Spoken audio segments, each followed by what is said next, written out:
కాసేపట్లో ఆపరేషన్ సింధూర్ పై ఏర్పాటైన అఖిలపక్ష ఎంపీల బృందంతో ప్రధాని మోదీ భేటీ కానున్నారు. ఢిల్లీలోని తన నివాసంలో ఎంపీల ప్రతినిధులతో సమావేశం కానున్నారు. పర్యటన వివరాల్ని వారు మోదీకి వివరించనున్నారు. ఉగ్రవాదాన్ని ఎదుర్కొనేందుకు భారత్ అనుసరిస్తున్న కొత్త విధానాల్ని వివరించేందుకు ఎంపీలతో 7 బృందాల్ని ఏర్పాటు చేశారు. వీళ్ళు 33 దేశాలకు వెళ్లి ఇండియా తీసుకున్న నిర్ణయాలని వివరించారు. ఉగ్రవాదానికి వ్యతిరేకంగా మద్దతు కూడగట్టారు. ఈ బృందాల్లో మొత్తం 59 మంది ఎంపీలు, మాజీ దౌత్యవేత్తలున్నారు.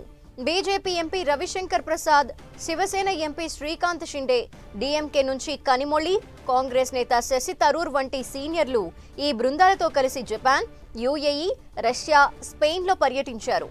వీరు పాకిస్తాన్ని FTF గ్రే జాబితాలో చేర్చాలని కోరారు. ఈ పర్యటన ఫలితాలు, అంతర్జాతీయ స్పందనలపై ప్రధాని మోదీకి నివేదిక అందించనున్నారు.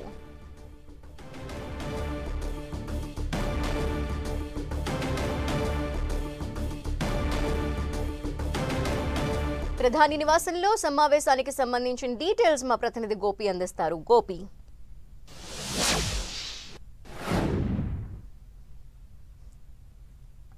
సమావేశం కూడా జరగనుంది. అయితే 7 బృందాలు కూడా 56 దేశాలలో పర్యటించడం జరిగింది. ఆపరేషన్ సింధూర్ నిర్వహించడానికి గల కారణాలు, పెహల్గాం ఉగ్రదాడికి పాకిస్తాన్ ఏ విధంగా సహకరించింది అన్న ఆధారాలతోటి వివిధ దేశాల దౌత్యవేత్తలకు ఈ యొక్క బృందాలైతే పూర్తిగా నివేదికలు ఇవ్వడం జరిగింది. దానికి సంబంధించిన ఆధారాలను కూడా సమర్పించారు. భారత్ ఉగ్రవాదం పైన ఏ విధంగా పోరాడుతుంది, ప్రపంచ వ్యాప్తంగా కూడా ఉగ్రవాదాన్ని ఏ విధంగా నిర్మూలించాలి, దానికి భారత్ అవలంబిస్తున్న నూతన విధానాలపైన కూడా ఒక క్లారిటీ ఇప్పటికే ఈ బృందాలు వివిధ దేశాలకు ఇవ్వడం జరిగింది.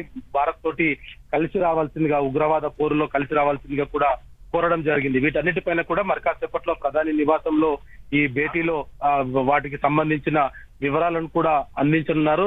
ఏ దేశాలలో ఏ విధంగా రిసీవ్ చేసుకున్నారు, భారత్ నిర్వహిస్తున్న ఈ యొక్క ఉగ్రవాద పైన పోరుకు ఎటువంటి మద్దతు లభిస్తుంది, ఏ దేశాలు తమతో కలిసి వస్తాయన్న దానిపైన కూడా ప్రధానికి సర్వపక్ష నేతలంతా కూడా పూర్తిగా వివరించే అవకాశాలు కనపడుతున్నాయి. అయితే పాకిస్తాన్ ని ప్రపంచ దేశాలలో ఉగ్రవాద దేశంగా ప్రకటించాలన్న ఏకైక లక్ష్యంతో ఈ బృందాలు వివిధ దేశాల్లో పర్యటించినట్టుగా అయితే మనం భావించవచ్చు. ఎందుకంటే FTF లో వీటిని గ్రేగా చూపించాలంటూ కూడా చెప్తున్న పరిస్థితి అయితే ఉంది. గ్రే జాబితాలో పాకిస్తాన్ ని చేర్చాలంటూ కూడా చెప్పడం జరిగింది. జపాన్, UAE, రష్యా, స్పెయిన్ వంటి దేశాలు కూడా ఇప్పటికే భారత్ కు మద్దతుగా నిలవడం జరిగింది.